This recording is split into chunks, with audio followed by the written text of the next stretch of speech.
We wish you a Merry Christmas. We wish you a Merry Christmas. We wish you a Merry Christmas and a Happy New Year. Ding, ding, ding, ding, ding, ding. What's up, all the Who's in Whoville? It is I, your favorite Grinch, the OGGM, the man who puts the humbug in bah humbug, and we're looking at the number one story that is rocking the tabletop role-playing game news this week, and it's not what you would expect it to be. Or it totally is what you would expect it to be, depending upon where you stand in the swimming pool of tabletop role-playing game news and ridiculousness. And it is Wizards of the Coast and this poster. Well, a bunch of posters, but specifically this poster. And why are we upset about this poster? Is it AI art? Is it discriminatory? Is it racist? No, the problem is the dates. The dates. And the Wizards of the Coast first listing and then not listing a date on when this product would release. Now, let's get out our Wizards of the Coast conspiracy bingo cards and mark off the free parking. Okay, free parking number one. We know head D&D architect Jeremy Crawford has a very unusual perception of time. So that's already a mark off on their part. That anything having anything to do with release dates or when something came out or anything, if it is filtered through Mr. Crawford's unusual perception of the way the world works, that's already a negative. Now, the second free parking where you're going to get on your Wizards of the Coast bingo card is Wizards of the Coast D&D Studios history of chicanery and tomfoolery this year, and it is pretty obvious that one hand does not know what the other hand is doing at Wizards. So we can give those to you for 2 free parkings on your Wizards of the Coast conspiracy bingo card. Now, there's 3 possible reasons why this happened.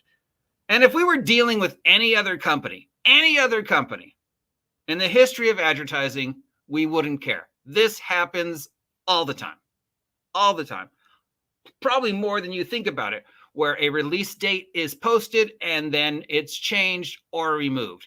And there's hundreds of different reasons for this, usually dealing with behind the scenes legality and street date and shelf space and what quarter is the best quarter to release the product. So having a street date changed on a product is not unusual. It happens to everybody. It's happened to Wizards. It happens to car companies, movies, video games, TV shows, you name it. And if it was any other company, we wouldn't even care. We'd just be like, yeah, don't care.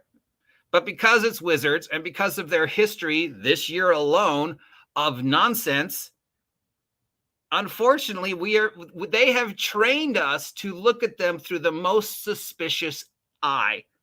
Maybe that's intentional because at least they're still people are talking about this, but it's a horrible way to get heat. This is what we call in professional wrestling cheap heat. If this is what they're doing, this is like the heel saying he's in Seattle and bad-mouthing Seattle's sports ball team. It's cheap heat. And people have said that Wizards of the Coast is doing this on purpose more than once. I've said it. So reason number one, most likely reason, is simply what I said.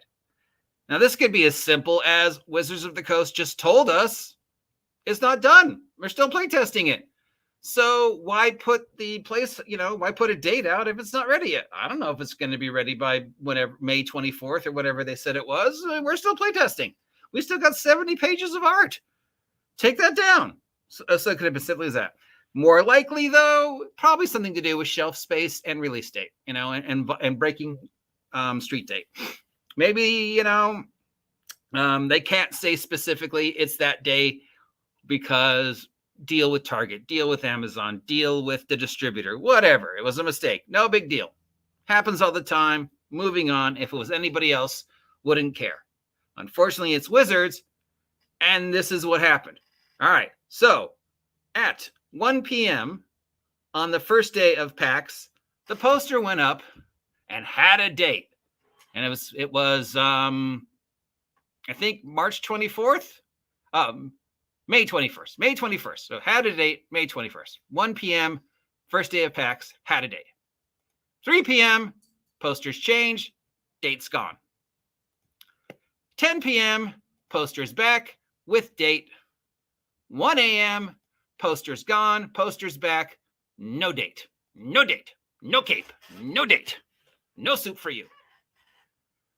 So if this was just a street date thing, they would only have changed it once. But because they've changed it multiple times and not offered an explanation, we have to move on to possible reason number 2 and possible reason number 3. Possible reason number 2, less likely, but could still happen, was simply a matter of miscommunication and the fact that, unfortunately, D&D Studios, one side of D&D Studios does not know what the other side of D&D Studios is doing. Christopher Perkins pretty much told us this in his last interview. There are all these different people now who have these very specific jobs, and there's nobody at Wizards D&D Studios whose job is just checks and balances. All right. So you assume that there's probably a day shift, a night shift, and an evening shift. So, and this happens all the time. This is not the first, this happens. Okay. So this is the second scenario. Barry clocks in at noon. At 1 p.m., Barry is given the artwork to put up on the screen. May 21st, blah, blah, blah, blah, blah. All right. Barry leaves for lunch.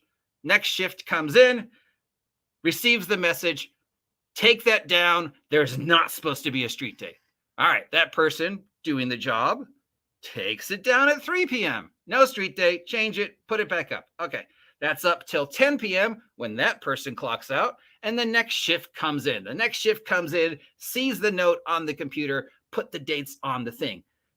Sees that the dates are not on the thing. Doesn't bother to check when that email was released. This person, we'll call him Carlos because we don't want to be racist. This person just sees the email and goes, shit, there's no date on the poster. I better change it because I don't want to get in trouble because, And then if he's like me, he then prints out the email and saves it. So when somebody comes and yells at him, he can go, no, this is what the email told me to do. So I did it. All right. So 10 p.m., Carlos changes it. Numbers back up. Carlos finishes shift. Switch to morning shift. Barry comes back in 1 o'clock in the morning to start his shift, sits down, bam, sees the numbers are back up, looks at the email telling him, take the numbers down, Barry, what the fuck? So Barry changes it back to the poster with no numbers on it. And then if he's like me, prints out the email. So when somebody comes and yells at him, he can go, oh no, this is the email I got. I was just doing what I was told to do. You should probably go yell at the next person. Less likely, but it still could happen. It's happened to me when I worked at Target. It happened all the time. When I worked in the studio system, just when you have lots of people and lots of shifts of lots of people, stuff like this happens. Okay. So those are the two most innocent explanations. And again, if it was any other company, we wouldn't care. Big deal. You made a mistake in street date. Nobody cares. But because it's Wizards and because of the year-long volcanic level of incompetence and chicanery and tomfoolery that has come out of them, we kind of have to go and look at their track record from D&D Studios for this year. I mean, anybody who now refers to himself as the head D&D architect is suspect. A company that lets their members say things like, we don't want you to play our game, is suspect. So the third possible explanation is a little bit more tinfoil hat. It's a little bit more conspiracy. It's a little less likely, except unfortunately, things like this do happen in the industry, especially in the physical print industry. It happens all the time with screenplays. And if you saw my video about the deck of many things, I already went into this. So basically, this third final tinfoil hat theory breaks down to the fact that A, Wizards of the Coast D&D Studios is actively pushing digital. I can guarantee you that the digital copy of the 2024 Player's Handbook that nobody cares about, and that Wizards of the Coast has told us we either do or do not need,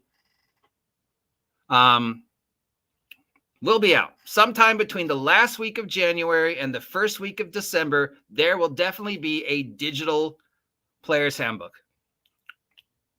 Okay, most likely March through May. Just the perfect time. Con season is starting. Winter's over. Spring break. People have money. So the digital one will definitely 100% be available. So the May 24th date might have been the date for the digital copy. That is what Wizards of the Coast is pushing. But as for the physical copy,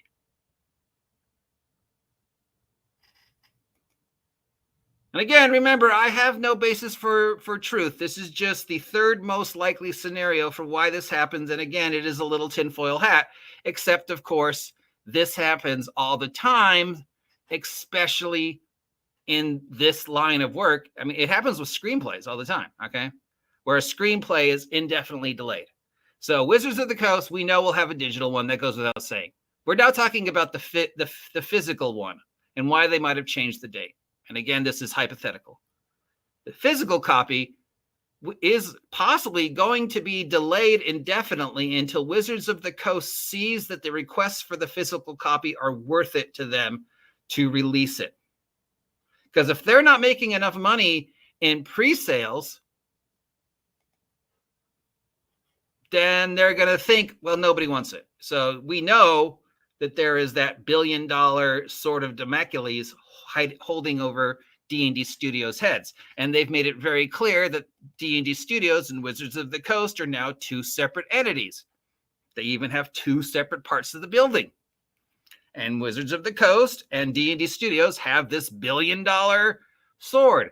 And part of that billion-dollar sword is physical. And if they don't see, and again, you're like, this happens.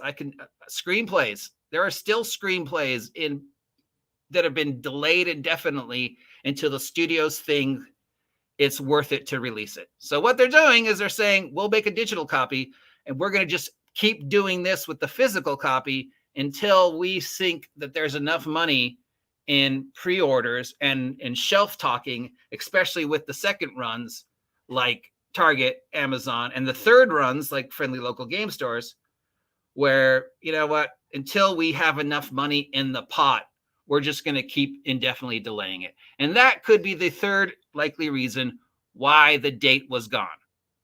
We don't need, because they know, these guys definitely know we're going to do digital. No problem. And we also know they don't want to do physical. And they're trying to convince us we don't want physical. So the conspiracy theorist in me goes, all right, maybe the reason why they removed the dates and had this whole hoopla is because, again, they're waiting to see if there is enough money in the 2024 physical Player's Handbook to make it worthwhile to print it. So they're going to, do shit like this, and they're going to delay it. And later on, they're going to say stuff like, oh, well, we had trouble with the printers, or, oh, no, we discovered that this was, artificial art, or, oh, no, this castle triggered somebody, so we have to change it, or whatever. Whatever. We found boobies on page 54. We've got to delay the book again. We're going to just keep delaying it until as much a point of time as the physical copy pre-sales make them enough money to make it worthwhile to release it. So that is the third most likely scenario for why it's delayed. And again, this happens. This happens in the studio industry all the time, where scripts are just indefinitely delayed. So reason number one, perfectly fine. Happens all the time. Reason number two, less likely, but still perfectly fine. Happens all the time. Reason number three, a little bit more conspiracy theory, a little bit more tinfoil hat, a little less likely, but still, we know it happens, and we're dealing with Wizards, so we can't put anything past them because they've built up this level of distrust over this year alone. If it was anybody else, we wouldn't even be talking about this. I wouldn't be talking about it. DnDShorts wouldn't have talked about it. Professor Dungeon Master wouldn't have talked about it. ENWorld wouldn't have talked about it. Character Sheet at thecomicbook.com would not have talked about it. Nobody would have cared. Oh no, the date's changed. Big deal. Moving on. But because it's Wizards, because they have built up this level of distrust, because they have established this level of incompetence and chicanery, I'm trying to see how many times I can fit that word in, we stop. And we go, what the fuck? And maybe this is what they want. Hey, I'm Wizards of the Coast. At least I'm getting an attention, right? It's not the best way to get attention. It is heel, cheap heat attention. But there we go. So sadly, this story is probably not going to go away. You would think the number one story would have been the whole Goodman Games thing, but nope, we've already forgotten that, and we're now obsessing over this. So that's my theory, and I know most of you don't care, and I don't care. I'm not going to buy it. Wizards of the Coast lost me as a customer a while ago. The only thing that kind of interested me was the announcement of the Year of Vecna, but we already know they fucked that up. So it's going to be the politically correct, nice Vecna, where suddenly he's like, oh, I don't want to be scary and evil. I'm just misunderstood. I'm just an emo simp. And not the Vecna that we wanted for the past 10 years. So yeah, they already lost me. And I'm pretty sure they've lost everybody else. So yeah.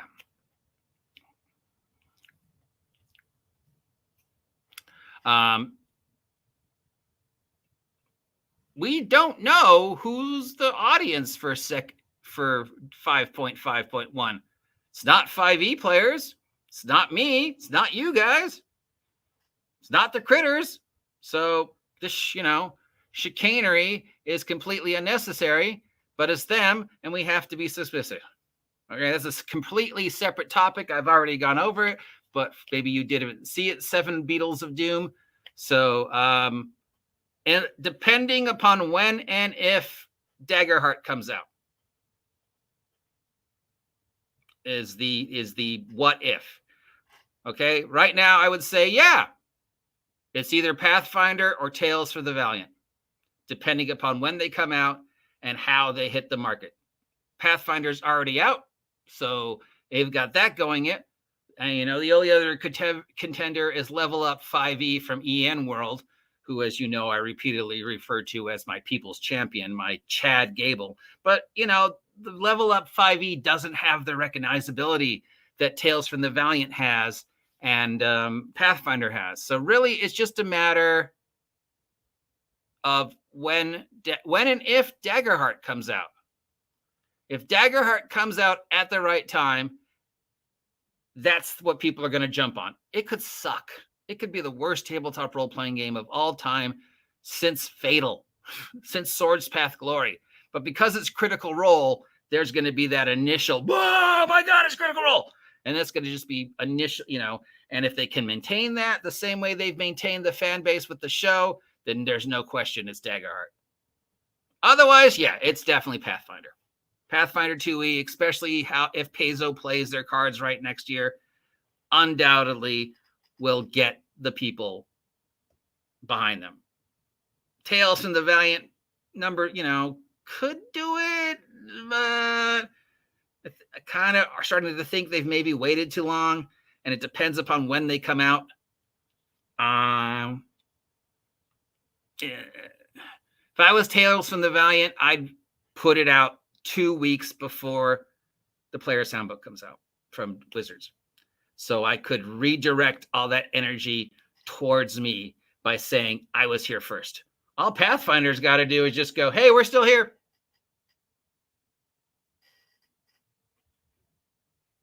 We haven't changed. Come on down.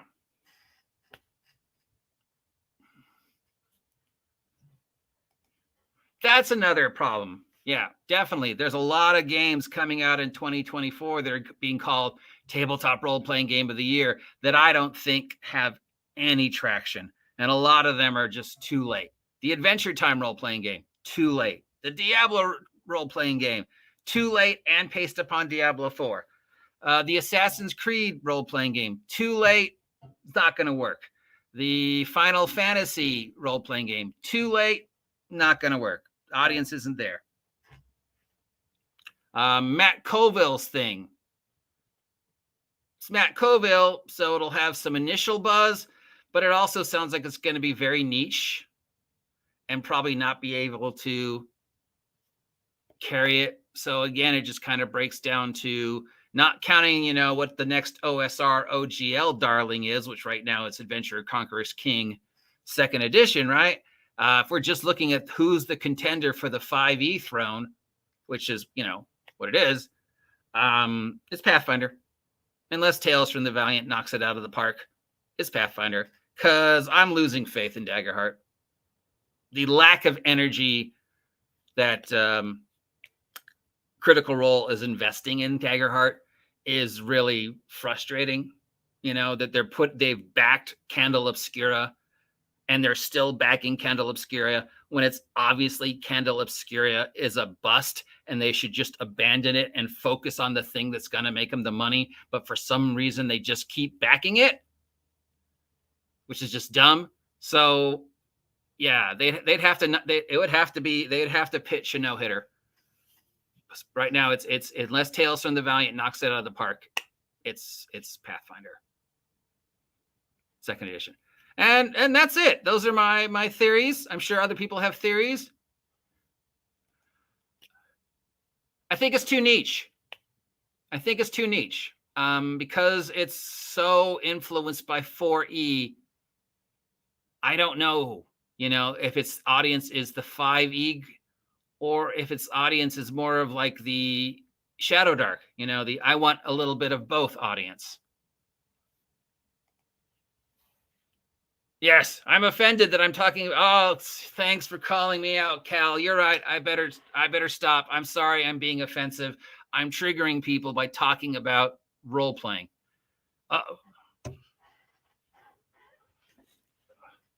Anyways, I've wasted enough of your time. You don't want to hear me talk. You want to hear, somebody else who's far more sexy than me talk.